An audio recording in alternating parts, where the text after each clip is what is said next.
Facility है, organisation है।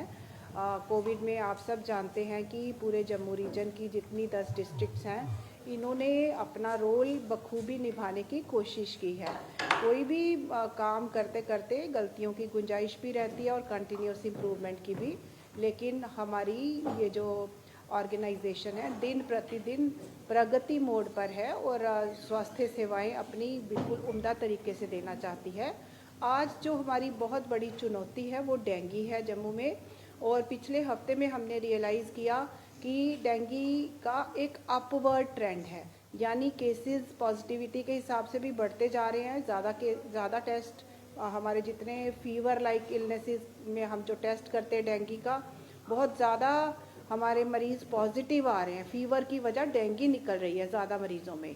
और दूसरा कि हमारी एडमिशन्स बहुत बढ़ रही है, जिसमें पीडियाट्रिक्स हॉस्पिटल में अभी भी 80 से 90 एडमिशन्स रोज़ हो रही हैं। तो this is a matter of grave concern. ऐसे ही एडल्ट पॉपुलेशन में भी 50 से 60 एडमिशन्स रोज़ हो रही हैं। और मुझे ये आपको बताना ज़रूरी है कि 5 डेथ्स हुई हैं अभी तक डेंगू की, वो एडल्ट पॉपुलेशन में हुई हैं। हर डेथ को ऑडिट किया जाता है ये समझने के लिए कि किस वजह से डेथ हुई, क्या ऐसा कोई करेक्टेबल रीज़न तो नहीं है कि जो हमारी व्यवस्थाओं में होना चाहिए। तो ये समझ में आया कि वो 5 के 5 मरीज़ पेरिफ्री से बिल्कुल टर्मिनल स्टेजेस में हमारे पास रेफ़र हुए। डेथ्स यहाँ हुई, लेकिन लकीली यहाँ दाखिल होने वाला कोई भी मरीज़ अच्छी तरह सबकी मैनेजमेंट हो सकी है और यहाँ पे कोई ऐसी डेथ नहीं हुई है। वो जो मरीज़ थे वो लेट रिपोर्ट हुए, मल्टी ऑर्गन फेलियर में थे, शॉक में थे।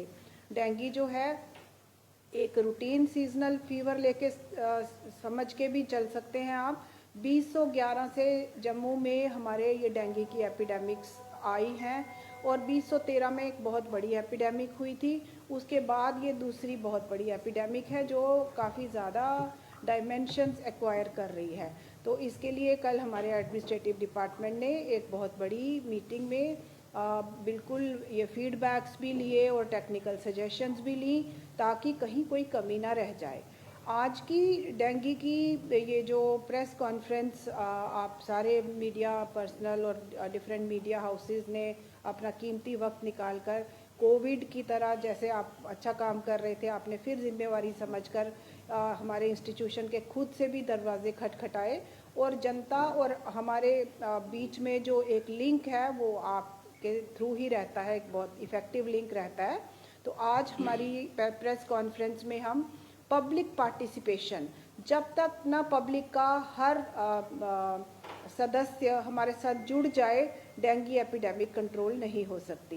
तो जैसे prevention is better than cure, हम जानते हैं कि डेंगू हो ही क्यों, पहले प्रिवेंटिव मेजर्स क्या हैं, और अवेयरनेस इज़ की टू ऑल प्रिवेंशंस। आपको पहले जागरूकता तो होनी चाहिए कि प्रिवेंशन करें तो करें क्या। तो ये अवेयरनेस के लिए आज हम ये एक प्रेस कॉन्फ्रेंस हमने बुलाई है। हर व्यक्ति हमारे साथ जुड़ जाए। अब जुड़ने में क्या करना है, वेक्टर बॉर्न डिजीज़ है, वेक्टर एडीज इजिप्शियाई मॉस्किटो है, और ये मच्छर का व्यवहार जो मलेरिया करने वाले मच्छर से थोड़ा अलग है। जैसे मलेरिया का मच्छर नॉक्टर्नल बिहेवियर का था, रात भर काटता रहता था, ये मच्छर डॉन और डस्क, जब सुबह हो रही है उसके 2-3 घंटे बाद तक, और जब शाम ढल रही है उस टाइम एक्टिव होता है एडीज इजिप्शियाई। अब हम इस चीज़ में नहीं जाएंगे इन गहराइयों में। हम चाहते हैं कि किसी भी प्रकार का कोई भी मच्छर हमारे वातावरण में पैदा ही ना हो। उसके लिए खासकर एडिस इजिप्शियाई के हिसाब से मैं आपको बताती हूँ कि वो म्यूनिसिपल कॉरपोरेशन बेशक अपना दायित्व पूरी तरह निभा रही है, नालियाँ साफ़ सफाई सारी कवर हो रही हैं, हमारी फॉगिंग हो रही है, लेकिन वो हमारी बालकनीज़ में, हमारे घर के अंदर, हमारी छत पे जो कर्मचारी हैं वो नहीं पहुंच सकते। और हर व्यक्ति अगर अपने आज यहाँ से एक कैंपेन शुरू कर लेता है, एक हफ्ता जैसे दिवाली की साफ़ सफाइयाँ हो रही हैं, हर सदस्य घर का जिम्मेवारी से अपनी छत पर जाए, अपनी बालकनीज़ में जाए, वहाँ पे कोई भी छोटा मोटा वाटर कलेक्शन जिसमें कोई प्लांटर्स सजावट के लिए लगाए हैं, पक्षियों के पानी पीने के कोई बाउल्स हैं, कोई अबेंडेंड, कोई खिलौने, कोई टायर, कोई टूटे फूटे डिब्बे पड़े हैं और हम भूल गए हैं। छोटा छोटा वाटर कलेक्शन जो उसमें है, उसमें ये मच्छर के लार्वे आपको नज़र आएंगे। कहीं भी कोई कलेक्शन पानी की है, उसको डिब्बों को बिल्कुल खाली कर देना चाहिए। और वैसे भी जैसे पक्षियों के पानी पीने के कटोरे हैं, तो हफ्ते में एक बार स्क्रब करके उनका अच्छे से तला साफ करके उल्टा मार के फिर से भरना चाहिए, क्योंकि मच्छर के जो अंडे हैं उनमें वायरस रहता है और वो नीचे पड़े रहते हैं, और जैसे ही पानी फिर से डालो फिर से एक्टिवेट हो जाते हैं। तो एक तो है कि मच्छर को पैदा होने ही मत दें। जैसे आपने देखा इस बार सरवाल में, रिहाड़ी में, जानीपुर में, पलोड़ा में हम देख रहे हैं ज़्यादा क्लस्टरिंग है। पिछली जो बड़ी एपिडेमिक थी उसमें क्लस्टरिंग गांधीनगर, नरवाल, गंग्याल, बड़ी ब्राह्मणा, विजयनगर की तरफ थी। तो मच्छर की पॉकेट्स कहीं भी जैसे पैदा होनी शुरू हो गई, एक दो मरीज डेंगू का आया, तो मच्छर अपना काम शुरू कर देता है कि डेंगू के मरीज से वायरस लेके दूसरे मरीज में डालने का। तो एक बड़ी समझने की छोटी सी बात है, लेकिन इससे सबके योगदान से अगर हम चाहें डेंगू मुक्त जम्मू भी रख सकते हैं। ये जो जानकारी है इसी एपिडेमिक और इसी सीज़न के लिए नहीं, आने वाले वर्ष प्रतिवर्ष जैसे मानसून होगी, जुलाई के बाद हमें अपनी डेंगू की तैयारियां शुरू करनी होंगी। तो हर कोई अगर जिम्मेवारी लेता है कि हमारे आगे पीछे मच्छर ना हो और पैदा होने ही ना दे, डेंगू मुक्त होने से पहले हमें मच्छर मुक्त होना पड़ेगा। तो यही मेरी आप सबको सलाह है कि आप अपना जो व्यक्तिगत योगदान है आज से ही शुरू कर दें। मेरे साथ हमारे मेरे एक और कोलीग हैं डॉक्टर राजीव गुप्ता, ये head of department preventive and social medicine है। ये हर प्रकार की बीमारी की के प्रिवेंटिव एस्पेक्ट पे जानकारी रखते हैं। मैं इनको प्रार्थना करती हूँ कि ये भी आपको थोड़ी जागरूकता दें। जैसा कि प्रिंसिपल मैम ने काफ़ी सारे एस्पेक्ट्स जो हैं डेंगू के कवर कर दिए हैं उन्होंने ब्रॉडली, लेकिन मैं कुछ दो चार चीज़ें और ऐड करना चाहूँगा कि जो आपके माध्यम से जिन लोगों तक ये मैसेज आ रहा है, एक तो वो जो वाटर जो स्टेगनेंट जहाँ पे टायर्स पड़े हैं या कोकोनट शेल्स या छत पे, जैसा कि मैम ने कहा, ब्रोकन टिन्स वगैरह पे आर्टिफिशियल कलेक्शन में स्टेगनेंट वाटर हो जाता है, तो वो जो है एडीज इजिप्टाई के लिए बड़ा अच्छा ब्रीडिंग प्लेस बन जाता है। तो हमें जो है अगर उस साइकिल को ब्रेक करना है कि वो पनपे ना, उसके एग्स, लार्वे और पूरा एडल्ट मॉस्किटो नहीं बने, तो उसको हमें वीकली इसको एवरी संडे या एक दिन फिक्स करके उन कंटेनर्स को पूरी तरह ड्राई करना है, चाहे कूलर्स हो, चाहे कहीं भी हो, किसी जगह का भी वाटर है उसको पूरा ड्राई करना है। तो एक वो इम्पॉर्टेंट पॉइंट है।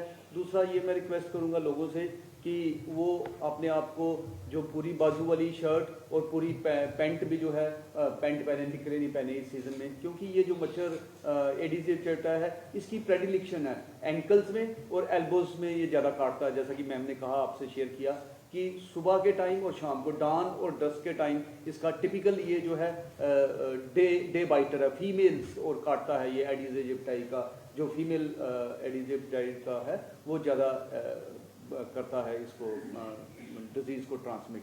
तो डेंगू में वैसे तो कुछ पेशेंट तो ज़्यादा सिम्टम्स नहीं होते, मे बी 70-80% अपने आप ही मैनिफेस्ट ही ना करें सिम्टम, लेकिन कुछ परसेंट जो है जिनमें कोमॉर्बिडिटी प्रेजेंट हो या इम्यून स्टेटस कम हो, तो वो पेशेंट जो है उनको हॉस्पिटलाइजेशन की ज़रूरत है, जैसा कि हम देख रहे हैं। तो उनके लिए यही संदेश है कि अगर कोई भी डेंगू के साइन एंड सिम्टम है, जैसे बुखार है, लिथार्जी है या आंख के पीछे पेन जिसको रेट्रोऑर्बिटल पेन कहते हैं, ऐसे सिम्टम्स हैं, तो अपने निकटतम स्वास्थ्य केंद्र पे वो अपना राब्ता कायम करें और डॉक्टर साहब से सलाह लें, और अगर ज़रूरत हो तो रेफरल की ज़रूरत भी हो। कुछ जानकारी मैं देना चाहूँगी। अगर किसी को डेंगू हो जाता है, बुखार है और टेस्ट में है कि वो उसकी वजह डेंगू है, तो कोई पैनिक करने की ज़रूरत नहीं है, परेशान होने की ज़रूरत नहीं है। हमारी व्यवस्थाएं पूरी हैं। हमारे बहुत कम लोगों को कई बार प्लेटलेट्स फॉल करते हैं, तो हमारे यहाँ प्लेटलेट्स की कोई कमी नहीं है। हमारी ब्लड सेंटर सर्विसेज बिल्कुल फुली एक्टिवेटेड है। लेकिन हर वायरल इन्फेक्शन में जो एक जनरल जानकारी जो हम कोविड के वक्त भी देते थे कि एंग्जाइटी या का बहुत नेगेटिव इम्पैक्ट रहता है। आपने बिल्कुल परेशान नहीं होना। अपनी हेल्थ केयर ऑर्गेनाइजेशन पे, अपने सिस्टम पे भरोसा रखिए। हर बुखार में आपको आराम की ज़रूरत होती है। आराम से मैं हमेशा कहती हूँ कि फ़िज़िकल तो आप रेस्ट करते हैं कि आप सो रहे हैं, काम नहीं कर रहे, मेंटली भी रिलैक्स रहिए, बिल्कुल भरोसा रखिए सिस्टम पे। और रेस्ट एंड हाइड्रेशन, खूब पानी, तरल पदार्थ, शिकंजवी, नारियल पानी, सूप्स पीते रहिए, फल खाइए। और कोई डेंगू अगर हो भी जाता है तो रिकवरी बिल्कुल निश्चित ही होती है। कोई ये जो अभी हमने देखा जो डेथ्स हुई भी हैं वो पेशेंट की अपनी या उसके अटेंडेंट्स की या वो कहीं दूर दराज एरियाज में लेट रिपोर्टिंग की वजह से हुई है, जब उन्होंने डिजीज़ को काफ़ी बढ़ावा हो चुका था किन्हीं वजहों से। नहीं तो हम जानते हैं कि डेंगू में बहुत स्मॉल परसेंटेज ऑफ केसेस में डेंगू शॉक सिंड्रोम, शॉक में चले जाता है मरीज़। जो मरीज़ टाइम पे हमारे पास रिपोर्ट करते हैं तो शॉक को ट्रीट कर लिया जाता है, संभाल लिया जाता है। ऐसे ही डेंगू हेमरेजिक, यानी आप देखते रहना कि कहीं से ब्लीडिंग तो शुरू नहीं, नाक, मुंह या कहीं बॉडी पे ऐसे निशान पड़ने शुरू हो गए, प्लेटलेट्स फॉल कर रहे हैं, तो ब्लीडिंग टेंडेंसीज रहती हैं, वो भी संभाल लिया जाता है। अपने आप पे भरोसा रखिए, अपने सिस्टम पे भरोसा रखिए और अपना योगदान अच्छे से दीजिए। तो मैं आपको एश्योरेंस देती हूँ कि आपका ये जम्मू है डेंगू मुक्त रह सकता है आने वाले सालों में, अगर हम मच्छर को पैदा ही ना होने दें। ठीक है।